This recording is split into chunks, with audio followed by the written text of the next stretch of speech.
À moins que vous viviez caché sur un rocher depuis 2 semaines, vous êtes au courant de ce qui s'est passé avec le meurtre de George Floyd aux États-Unis. Eh ben, ces derniers jours, il y a une histoire qui fait un peu la une des médias.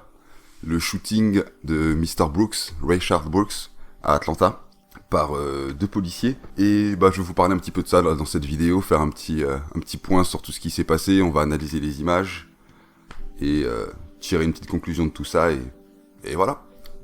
Quand on voit la réaction des médias et le chaos qui s'en est suivi à Atlanta suite à la mort de Mr. Brooks, on peut tout de suite se demander est-ce qu'on a affaire à une nouvelle histoire George Floyd, un nouveau meurtre de sang-froid d'un individu qui méritait absolument pas de mourir ce jour-là. Certains vous diront que oui, moi j'aurais plutôt tendance à vous dire que les choses auraient pu se passer autrement et qu'on n'a pas affaire à une nouvelle histoire George Floyd. Déjà, j'aimerais commencer cette vidéo par tout de suite stopper la conversation qu'on entend beaucoup ces derniers temps dès qu'il se passe quelque chose entre un noir et un blanc à la télé, qui est de mettre ça sur le dos du racisme. Il en va pour l'histoire de George Floyd comme il en va pour l'histoire de Rayshard Brooks actuellement. On n'a aucune idée des motivations réelles de ces individus qui ont tué Mr. Brooks et George Floyd. On ne sait pas s'ils étaient racistes, on n'en sait rien du tout.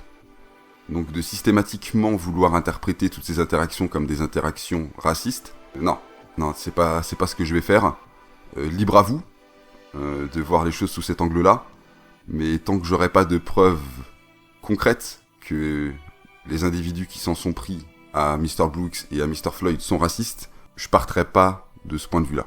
Et dernière chose, avant d'aller plus loin sur l'analyse de ce qui s'est passé avec Mr. Brooks sur le parking, il faut faire aussi attention au climat anti-police actuel dans lequel on est, après la tragédie de ce qui s'est passé avec Mr. Floyd. Il est facile d'interpréter toutes les interactions policières d'un mauvais angle, disons ça comme ça. Alors, qu'est-ce qui s'est passé ? C'est la police d'Atlanta qui intervient sur le parking d'un Wendy's, parce que des gens ont appelé pour se plaindre qu'un individu dormait dans sa voiture en bloquant l'allée du drive. Le véhicule, c'est celui de Mr. Brooks, comme vous le voyez sur l'image, est sur le parking au moment où la police arrive pour l'interpellation.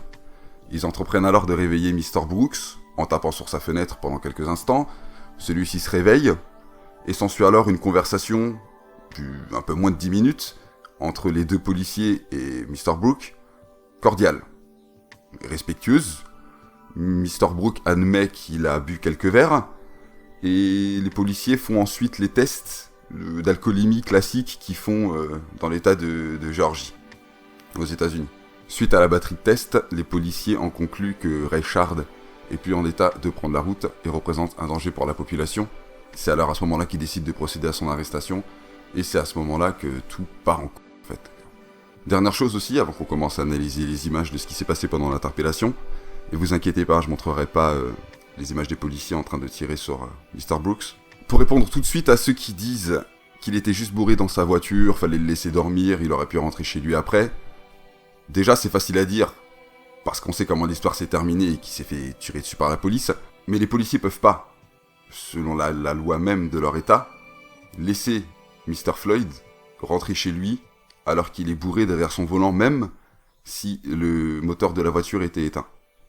Selon la loi de leur état, que la voiture tourne ou ne tourne pas, si t'es derrière ton volant bourré, c'est comme si t'étais en train de conduire.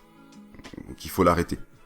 Et vous savez très bien les dangers que représente quelqu'un d'ivre sur la route. Je suis désolé. Les policiers ils s'en vont, ils le laissent dormir. Qu'est-ce qui garantit qu'il va pas prendre son volant, partir et écraser quelqu'un parce qu'il est bourré ? Non, désolé. Tu vas en cellule de dégrisement, tu vas passer ta nuit et tu rentres chez toi demain. Et voilà, basta, c'est terminé. Alors là, on va voir ce qui se passe déjà du point de vue de la bodycam d'un des policiers avant qu'elle tombe par terre. Ensuite, on aura les vidéos de caméra surveillance pour voir tout ça d'un autre angle. On peut très bien voir qu'au moment où les policiers décident de lui passer les menottes, ils commencent à se battre avec eux, à se débattre. Et déjà là, à ce moment-là, tu mets ta vie en danger. À partir du moment où les policiers décident de te passer les menottes et que tu décides de te débattre avec eux, avant même la suite de l'altercation, t'as déjà décidé de mettre ta vie en danger. Continuons. Là, on peut voir la bodycam du policier qui tombe par terre, et on va tout de suite cut sur l'autre caméra. Voilà, là, on peut très bien voir Mr. Brooks qui se débat au moment où les policiers lui passent les menottes. Et là, autre chose qu'il fait qu'il n'aurait jamais dû faire, il s'empare de l'un des tasers des policiers, frappe un des policiers au visage, et prend la fuite. Selon les lois de l'état où ils sont, les policiers auraient déjà eu le droit à ce moment-là d'utiliser leur arme à feu pour se protéger face à Mr. Brooks. Ils l'ont pas encore fait, ils essaient de se débattre avec lui, il arrive à s'emparer du taser. Donc là on est d'accord, 2 policiers face à un homme, bon il est ivre aussi, hein, faut pas oublier ça, qui arrive pas à l'immobiliser, et il y en a un qui se fait prendre son taser, il y a clairement un gros problème. Quoi qu'il en soit, il s'empare du taser, il prend la fuite, et on peut voir à la fin de la vidéo qu'un des policiers arrive à le toucher avec son taser, mais que ça suffit pas à l'immobiliser. Mr. Brooks continue de s'enfuir. Avec la caméra de vidéosurveillance du Wendy's, on peut le voir là, Mr. Brooks qui est en train de courir, le policier le suit avec son taser, il met la main sur son arme, et là, au moment où le policier attrape son arme à feu, on peut voir Mr. Brooks qui se retourne et qui pointe le taser sur le policier avant de prendre 3 balles dans le dos et de mourir. Je vais pas vous montrer le policier qui tire, ni Mr. Brooks qui s'écroule par terre, mais voilà, il n'y a plus besoin de voir les images pour que vous voyez ce qui se passe. Alors ma conclusion de tout ça, qu'est-ce que c'est ? Je comprends que ça mette des gens en colère de voir quelqu'un se prendre 3 balles dans le dos pendant qu'il s'enfuit et mourir alors qu'il a une famille qui l'attend à la maison. Mais il faut réaliser aussi qu'à partir du moment où Mr. Brooks décide de pointer le taser et d'agresser physiquement les policiers, si jamais il arrive à taser le policier, il n'y a rien qui l'empêche à ce moment-là de s'emparer de l'arme du policier, tirer une balle dans la tête du policier, tirer une balle dans la tête de son collègue et s'enfuir. C'est le raisonnement qu'a eu le policier au moment où Mr. Brooks s'est enfui avec son taser, et c'est même ce que dit la loi de l'état dans lequel ils sont. Le taser étant considéré comme une arme à feu là-bas, le policier n'avait plus le choix, au moment où Mr. Brooks a essayé de lui tirer dessus avec le taser, que de faire l'usage de son arme à feu pour l'immobiliser.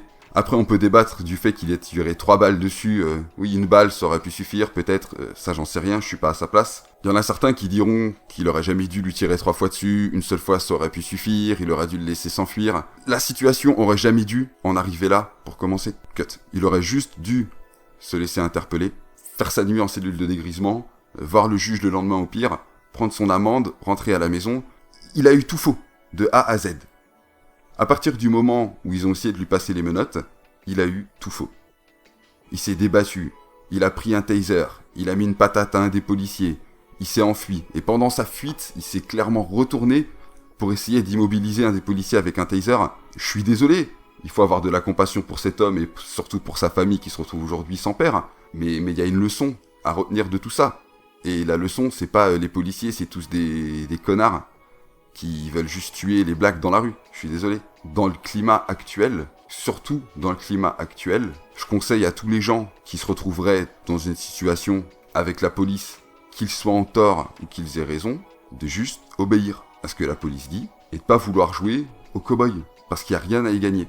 Du coup, les conséquences de tout ça, c'est quoi ? Les 2 policiers ont été virés suite à ce qui s'est passé. La chef de la police d'Atlanta a aussi posé sa démission. Et le Wendy's a été complètement brûlé suite à la colère de la population d'Atlanta, qu'on peut comprendre dans le contexte actuel. On comprend la colère, mais est-ce que brûler le Wendy's, c'était une solution et ça allait apporter quoi que ce soit ?